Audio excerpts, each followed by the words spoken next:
नमस्कार किसान भाइयों, आपका स्वागत है आपके मनपसंद अजयपाल एग्रीकल्चर यूट्यूब चैनल पर।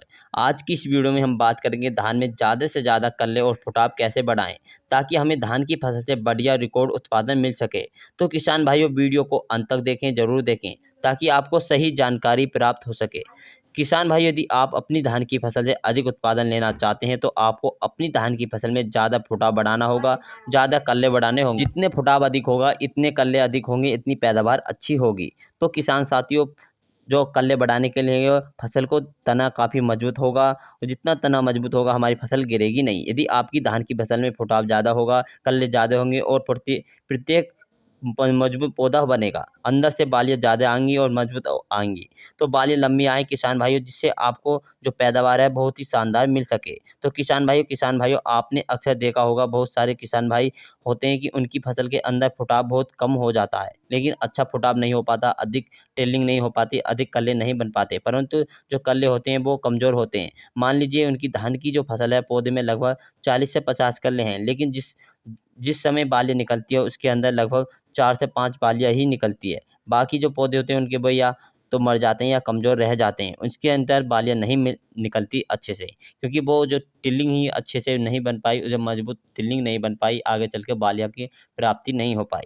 तो किसान साथियों, हम जो बताएँगे आपको कौन-सा खाद डालना चाहिए, कौन से फर्टिलाइज़र डालने चाहिए, जो हमारी प्रत्येक पौधे के लिए मजबूती दे, प्रत्येक पौधे को अच्छी तंदुरुस्ती, स्वस्थ पौधा बने, आगे चल के बालियाँ भी अच्छी आए। तो किसान साथियों, वह किस प्रकार से डालने हैं जिसको आपकी धान की फसल में फुटाव भी बढ़ेगा, कल्ले भी बढ़ेंगे, जितने भी कल्ले निकलेंगे, जितने भी उसके अंदर फुटाव होगा, काफ़ी मजबूत मोटे रहेंगे।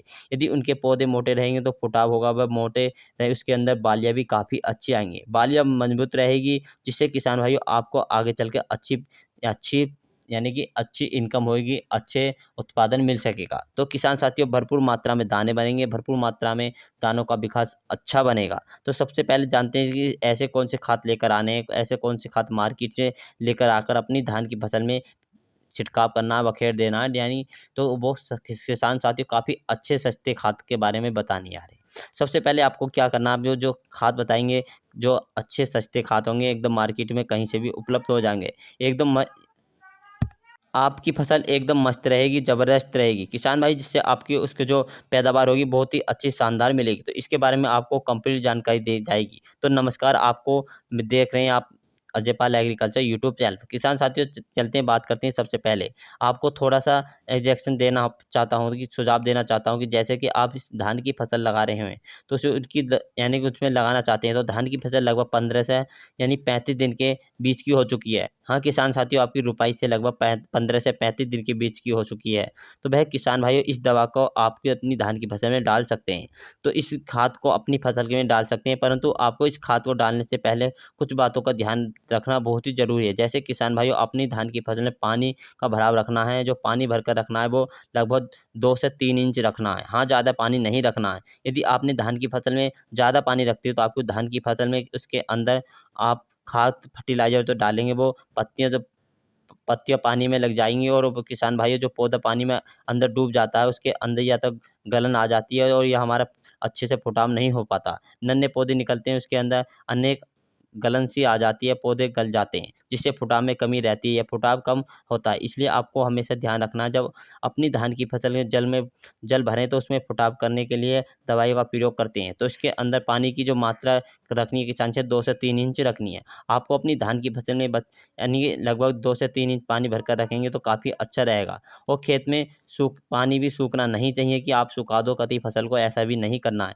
यदि पानी की कमी रहती है तो फुटाव कम होता है किसान भाई, इसलिए आप संतुलित मात्रा पानी भरकर रखें। दूसरा किसान भाई, अपनी धान की फसल में संतुलित मात्रा में कम से कम यूरिया का प्रयोग करें।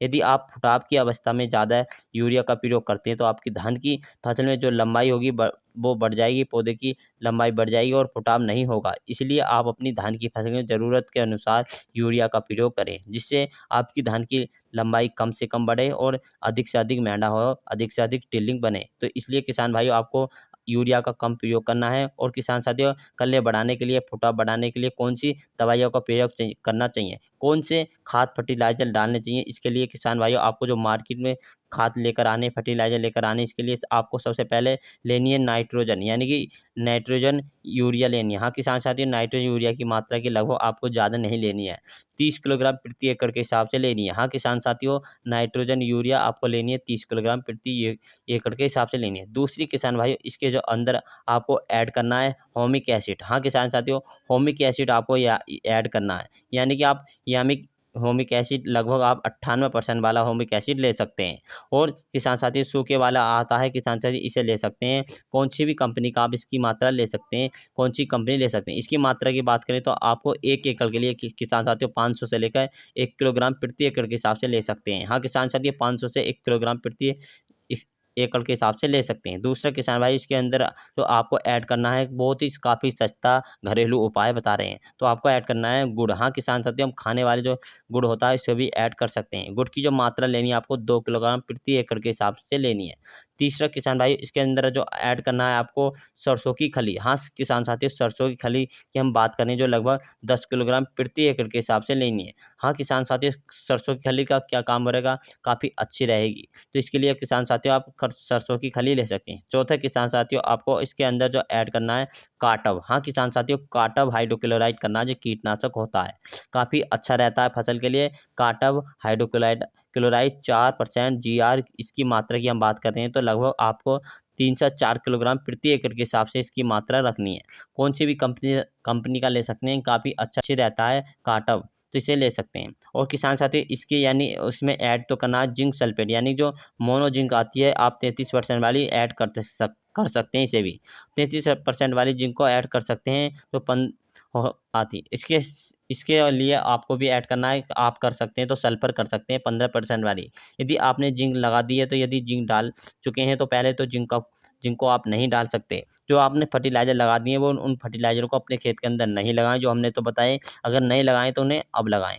और किसान साथियों, जब अब किसान साथियों बात कर लेते हैं कि डालने के लिए तरीके के बारे में। यदि सारी खादों आपको मार्केट से लेकर आनी है, मार्केट से लेने के बाद सबसे पहले आपको गुड़ को इस तरह से करना है कि आपको, जैसे कि किसान भाई, जो गुड़ होता है मार्केट से लेकर आते हैं, आप अच्छे से फोड़ लिए बारीक कर गुड़ को बारीक करने के बाद 2 लीटर पानी में घोलकर तैयार कर लीजिए। घोलने के बाद आपको लगभग 4 से 5 किलो लेना है, यानी कि सूखी मिट्टी लेनी है। 4 से 5 किलोग्राम प्रति सूखी मिट्टी लेनी है। सूखी मिट्टी में आप इस तरह से मिला सकते हैं, काफ़ी अच्छे से मिलाकर उसे यूरिया में, यानी जो हमने खाद बताया उसमें मिला सकते हैं। मिट्टी को मिलाने से यदि आपके डायरेक्ट खाद में मिल जाएगा और काफ़ी अच्छा परफॉर्मेंस दिखाएगा। यदि किसान साथियों, इसके बाद आपको लेनी है किसान साथियों सरसों की खली। हाँ किसान साथियों, आपको सरसों की खली लेनी है, अच्छे से बारीक कर कूट कर पीस कर इसको सही तरीके से पीसने के बाद आपको इसमें मिक्सर कर देना है। जो आपको खाद के अंदर जो बाकी दवाइयाँ हैं इसके अंदर आप ऐड कर सकते हैं, जैसे होमिक एसिड और काटव, और जिन्हें आप जिंक भी ले सकते हैं इसमें, और मिक्स कर अपने अपने सभी अच्छे से मिक्स कर लीजिए। और मिलाने के बाद आपको अपनी धान की फसल में फेंक देना या बखेर देना चाहिए। बखेरने के बाद अपनी धान की फसल की हल्की सी सिंचाई कर देनी चाहिए। किसान भाइयों, हल्की सी सिंचाई करने के बाद ज़्यादा सिंचाई नहीं करनी चाहिए, ताकि पानी दूसरे के खेत में नहीं बहाए। किसान साथियों, 2 से 3 इंच पानी रखना है किसान साथियों अपने खेत के अंदर। और पानी भरने के साथ ज़्यादा पानी नहीं भरना चाहिए, किससे हमारी धान की फसल में काफ़ी पौधे तो होते हैं वो नीचे तो होते हैं, वो उनकी पत्तियाँ नीचे पानी में लगती हैं और वो डूब जाती हैं, तो किसान साथी कर सकते हैं। नया किसान साथियों, काटअप तो होता है पानी में डूब जाता है, और पानी में डूबने के बाद कभी कभी गल जाता है। इसके लिए आपको हमेशा ध्यान रखना चाहिए, जो हमारे छोटे पौधे होते हैं वो हल्की सिंचाई के लिए करनी चाहिए। किसान साथी, यदि हमारी जानकारी अच्छी लगी तो आपको ये जो रिजल्ट मिलेगा ना, दवाइयों को हमने जो बताई काफ़ी अच्छी बेहतरीन दवाई हैं, इन्हों को रिजल्ट आप 5 से 6 दिन के अंदर काफ़ी अच्छा रिजल्ट देखने को मिलेगा आपकी धान की फसल में। और आपकी धान की फसल जबरदस्त कति साफ सुथरी, यानी कि कोई रोग नहीं आएगा, रोग मुक्त हो जाएगी, काफ़ी अच्छी बेहतरीन होगी, फुटाव अधिक होगा, कलों की संख्या अधिक हो जाएगी। यदि जानकारी आपको अच्छी लगी